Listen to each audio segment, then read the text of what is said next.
আজকে করলাম কলা বাটা। কলা বাটাটা করার জন্য আমার লাগছে 2টা কাঁচা কলা। আমি খোলা সহকারে ওই কাঁচা কলাটা সিদ্ধ করে নিছি।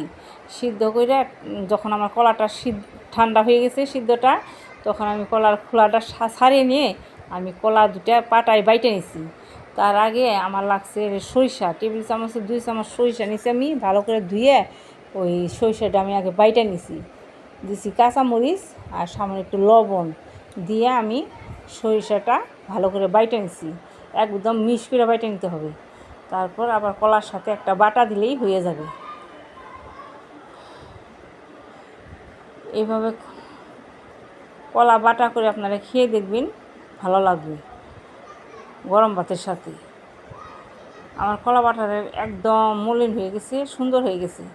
তারপর সাথে আমি দিয়ে দেবো এই কলা বাটার মধ্যে আমি দিয়ে দিব পরিমাণ মতো সরিষার তেল। কারণ কলা বাটার মধ্যে কিন্তু সরিষার তেল দিয়ে মেখে তারপরে গরম ভাতের সাথে খেতে হবে। হ্যাঁ, আপনারা আমার মতো এইভাবে কলা বাটা করে খেয়ে দেখবেন।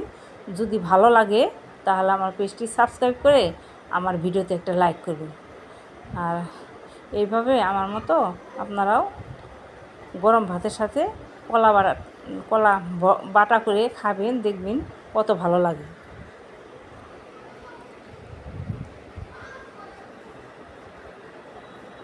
আর এই কলা বাটাটা কিন্তু বেশিক্ষণ বাইরে রাখা যায় না। কারণ আমি এই কলা বাটাটা পরে শেষে আমি 2টা ভাগ করব। ভাগ করে দুপুরের জন্য অর্ধেক খাবো, আর বাকিটা আমি ফ্রিজে রেখে দেবো। রাত্রে খাওয়ার আগে বের করে নিব, তাহলে আর কখনোই এই কলা বাটাটা নষ্ট হবে না।